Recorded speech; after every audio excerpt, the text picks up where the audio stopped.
নমস্কার বন্ধুরা, আগামী 30/11/2025 তারিখে কনস্টেবল পরীক্ষা হবে।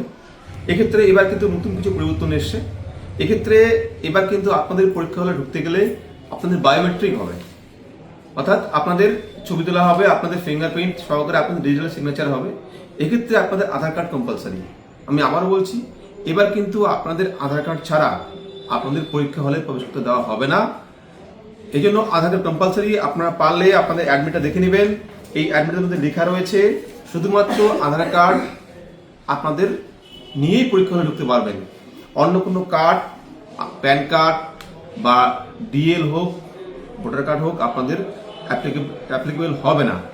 এই জন্য আমি আবার একটা তথ্য দিই, যদি কারো আধার কার্ড হারিয়ে যায় তাহলে কি করবেন? তাহলে ইমিডিয়েটলি আপনারা থানায় যাবেন, থানায় গিয়ে একটা জিডি করবেন, যেখানে আপনাদের আধার কার্ড নাম্বারটা থাকবে। সেটা থাকলেও কিন্তু আমরা অ্যালাউ করব। তো এক্ষেত্রে আমি আরও বলে রাখি যে এবার টোটাল সিট রয়েছে 11,749 সিট রয়েছে, কিন্তু মোট পরীক্ষার্থী প্রায় 10 লক্ষের মতো। আর যেহেতু বায়োমেট্রিক হবে, তাই আপনারা কিন্তু সময়ের মধ্যে ঢুকবেন। 8টা 30 থেকে আপনাদের ভিতরে ঢোকার সময় শুরু হচ্ছে, আর শেষ হচ্ছে 10টা 30-এর মধ্যে।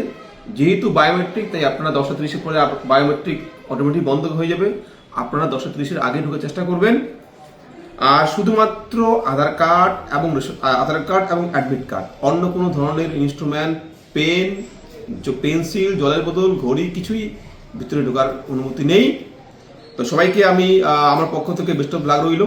আপনারা ভালো মতো পরীক্ষা দেন, সময়ের আগে পৌঁছান, শান্তমতো পরীক্ষা দিবেন, এই আশা রাখছি। থ্যাংক ইউ সবাইকে।